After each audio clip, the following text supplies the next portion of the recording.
My friends, it's February 6th, 2025, and we are here at Enchanted Rock, a state natural area in central Texas, and we're going to diagnose the continental terraforming, that is the building of the continents, by the true ancients who came long before the group of people we call the ancients, the pyramid builders.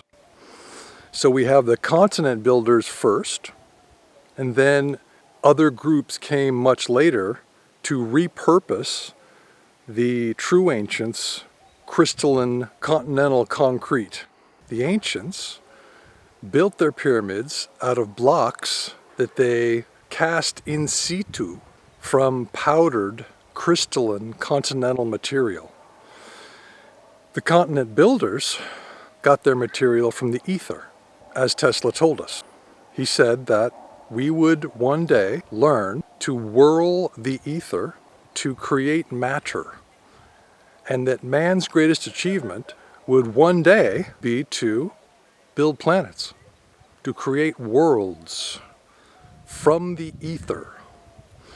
So, let's diagnose the building that geologists call natural features, okay?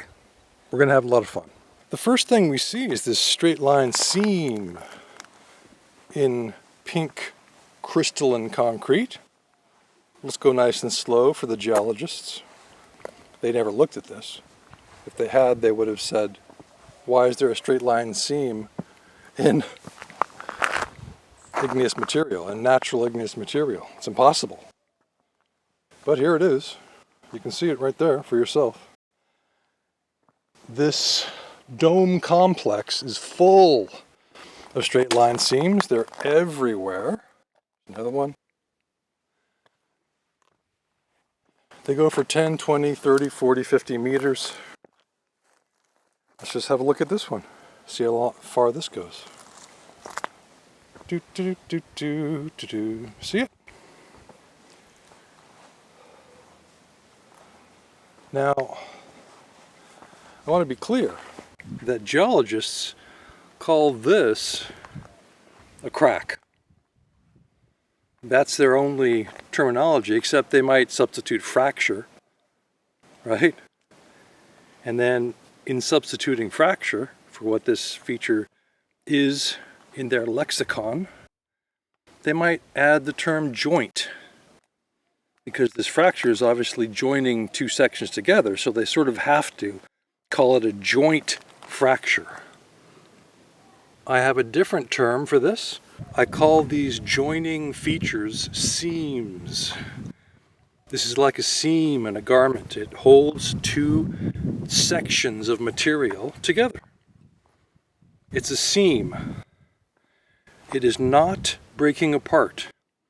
Geologists want you to think that this is a fracture and that therefore this structure is breaking apart.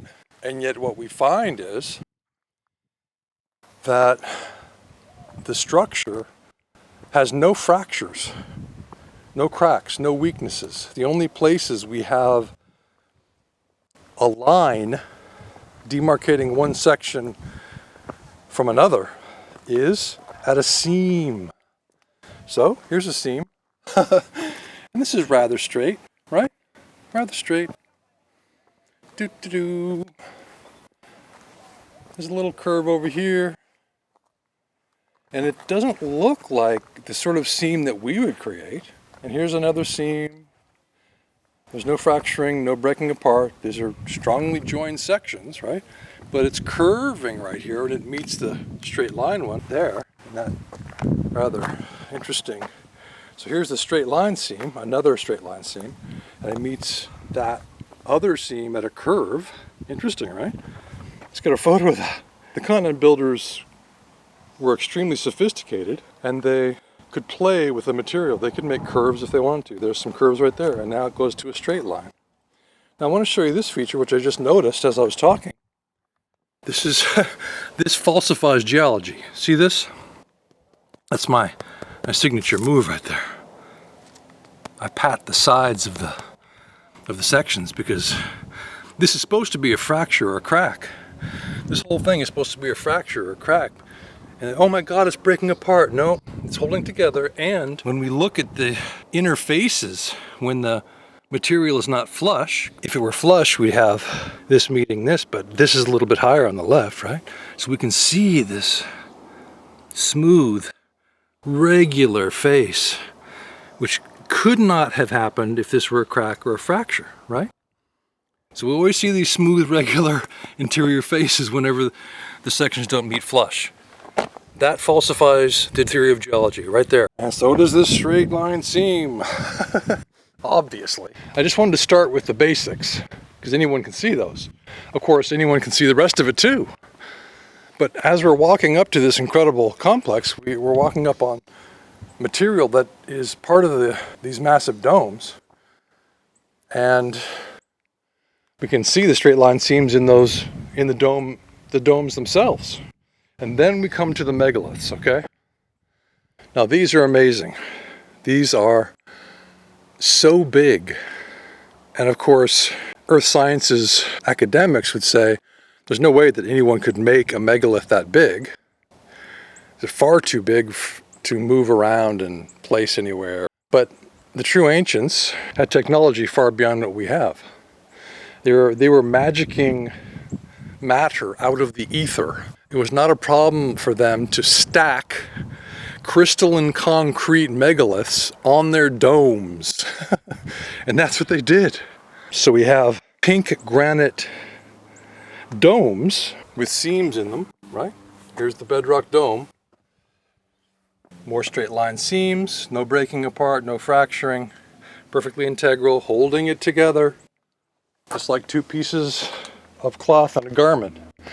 But then we have these massive, irregular shaped, different size and different shaped megaliths, vertical sided, that are stacked on the dome. Now, if this was actually igneous granite that was natural, right, there would be no way to have stacked material. Igneous material cannot stack itself. And it can't differentiate into vertical sided megaliths. So you can see how regular the side is, right? Absolutely huge. And that's supposed to have just happened.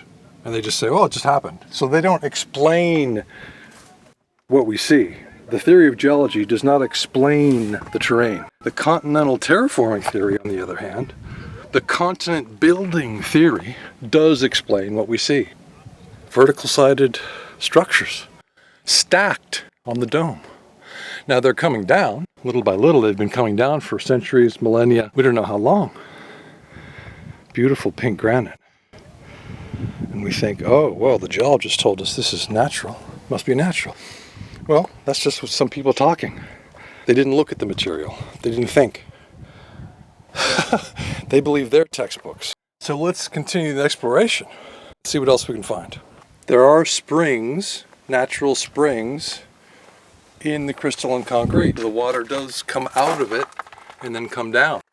We have a vertically defined pair of megaliths stacked next to each other on the dome. You can see that vertical line.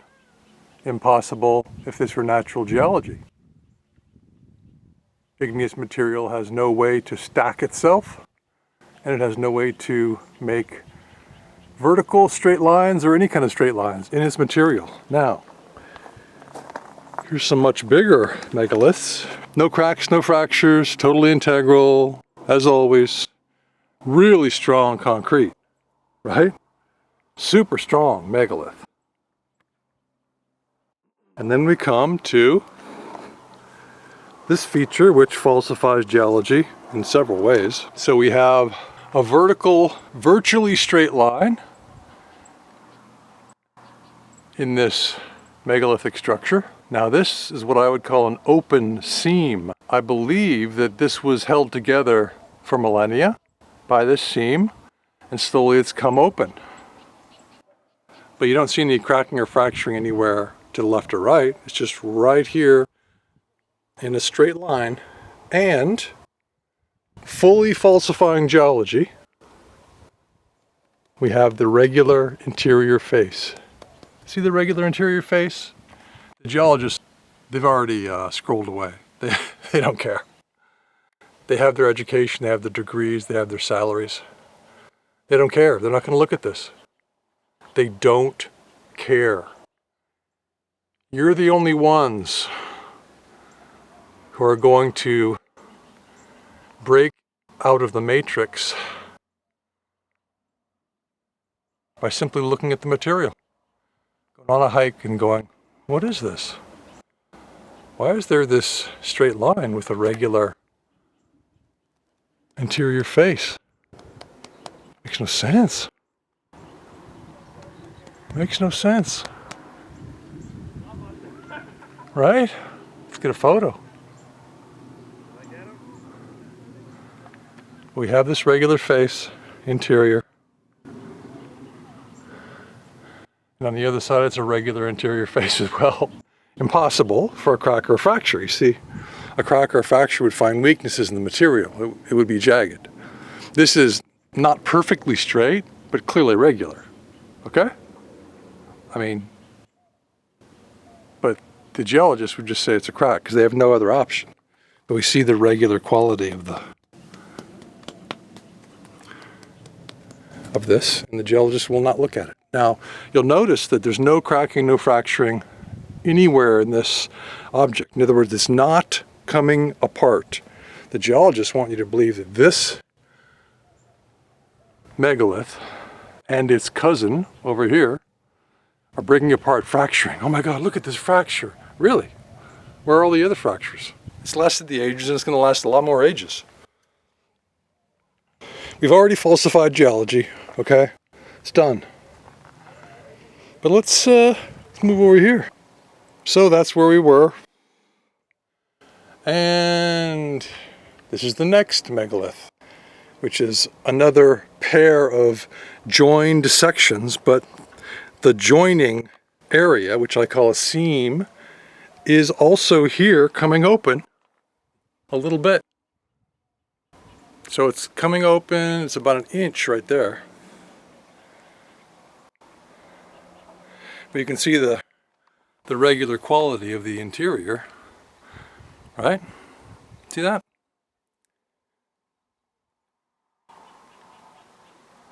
See how regular it is? It's not jagged, it's not a crack or a fracture, which would find weaknesses in the material and be random and jagged, but this is intentional. You can see how close the sections are right there, right? So it's coming apart little by little after thousands, tens of thousands, hundreds of thousands, or millions, tens of millions, hundreds of millions of years, who knows? But I have a feeling this is a late-stage terraforming project by the true ancients who built the continents, just like the Bosnian Pyramid Complex is a late-stage terraforming project. So the Bosnian Pyramids were built only 34,000 years ago. The true ancients who built the continents came back and repaired that area. They might have come here and repaired this area, just modified it. They might have done that 50,000 years ago. I mean, clearly this is old. There's all these megaliths that have come down, right? You see the chaos. They've come off the dome. They were once on the dome. All these were once on the dome in a stacked way, and now they're rather chaotic. Some of them are still stacked. Like, I think these are still stacked because they still have their seamage in place. But a lot of these have come down, so there is a feeling of this being an ancient complex. Is it 50,000 years old, 75,000, 100,000? It could be 1,000,000. I don't think that it's part of the original continental building, but I do think it was built by the races who built the continents. This is the largest of the domes here in the dome complex at Enchanted Rock State Natural Area. You can see that some megaliths still are on the dome, but most have slid off, and you can see the ones that have slid off, it's just rubble down there, but they all seem to stay strong. It takes a lot for them to erode into granules. You can see the top layer, the top foot or so of those megaliths is staying stronger. So to prevent erosion, the true ancients who built this complex made the top foot or so of their megaliths stronger than the rest of it. Geology cannot explain why megaliths are stacked on a dome, first of all, on a supposedly igneous dome. So it's impossible for nature to stack igneous rock. And you can check out Half Dome as well. The entire thing is stacked igneous rock at the top, and geology has no explanation for that. The terraforming theory, on the other hand, explains what we see. So the reason that these are stacked is that the true ancients wanted to have a city of megaliths upon their domes that would eventually slowly, over the millennia, slide off and reveal the dome. Otherwise, they would have adhered them. It would have been very easy. And they made the tops of the megaliths strong because they wanted the megaliths to stand strong. And so the megaliths, even though they come down, they're completely integral. So these massive blocks, even though they're not in their original places, they're still strong. Still strong. Still strong. Now, let's ask the question, why would ancient races spend time and energy building a dome complex that would last millennia out of crystalline concrete? What would be the point of that? It's obviously built. There's no doubt about it. None. Zero. So the question is, why did the builders work so hard to build several massive domes? If we were advanced races building this, why would we build this? We have to look at the material. It's crystalline material. What does crystalline material do? Well, it holds memory. Let's speculate for a moment that this dome complex is a crystalline concrete library of information. What sort of information might it hold? It might hold the record of events here on Terra, and it might hold more records than that. Then we have to ask ourselves, if this is a library, if this dome complex here at Enchanted Rock State Natural Area is a library of information held in the crystalline material of these domes and of the megaliths on top of them, then how can we access the information? How do we do it? Is it as easy as touching the material and asking for the information? Is that how we can do it?